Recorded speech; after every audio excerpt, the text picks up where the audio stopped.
Hi, I'm Christopher Carvalho, and in this video we're going to talk about gain staging. So what is gain staging? Gain staging is the management of level throughout a signal chain.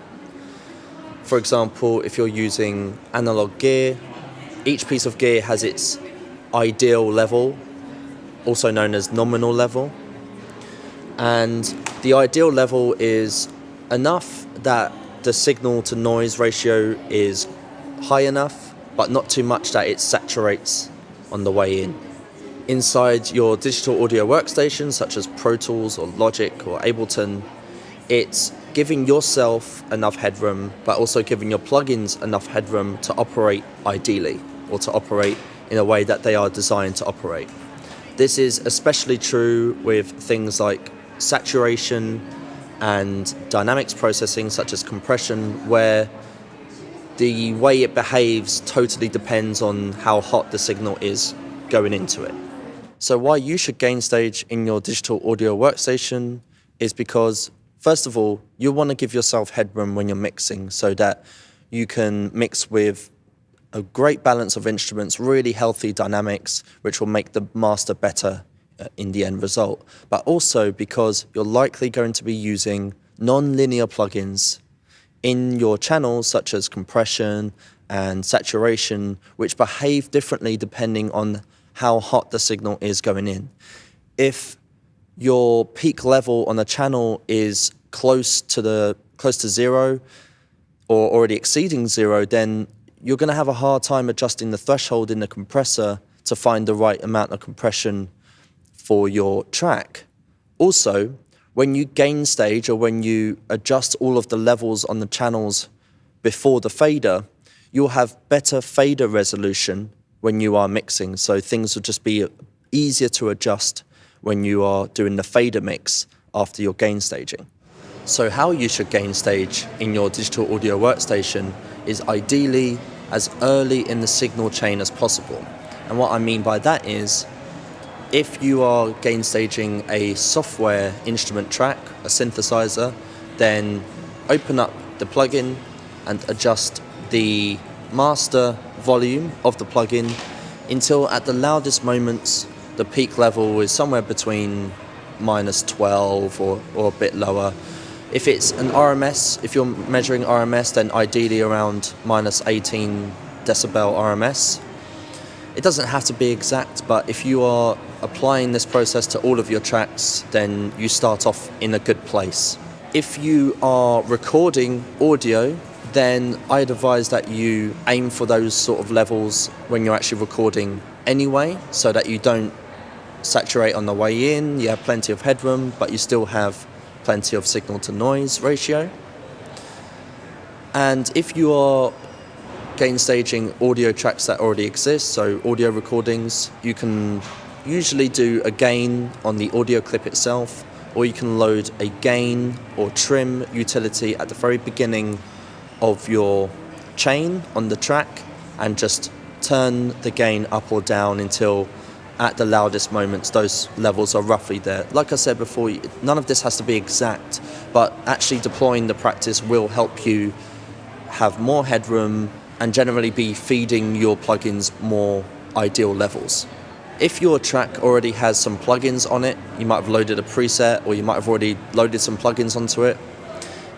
If you apply the gain before the plugins, it might change the way the plugins behave, especially if you use compression.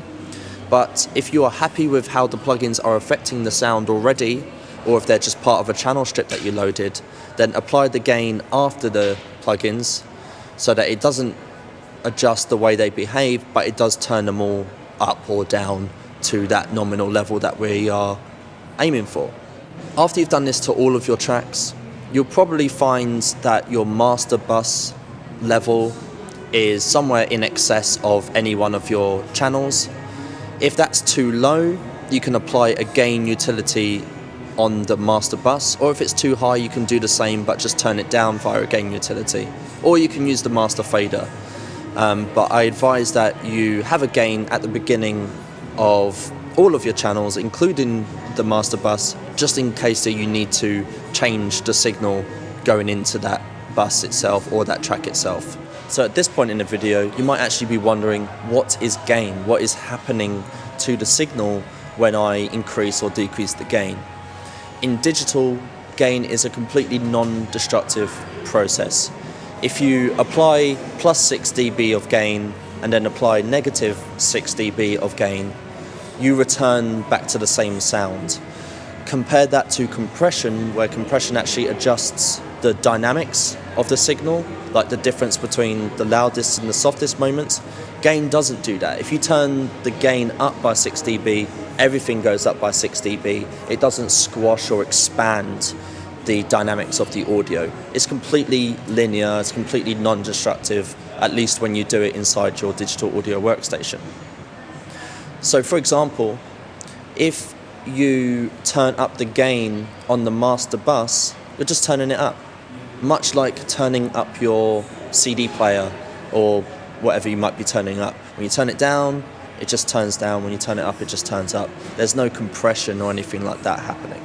So to summarize, gain staging is a good practice to apply. It's something that you should think about. You should think about the levels going into your plugins and the levels that you are feeding into your digital audio workstation and the levels that are coming out. You just need to be aware of it.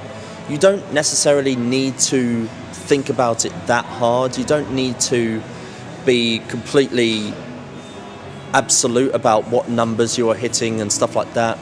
If you're using analog modeling plugins, you might want to refer to the documentation of those, as they'll tell you what the nominal or ideal level going into those is. But normally they'll have an input gain knob or an output gain knob, so you can feed in and out the amount of level that you necessitate.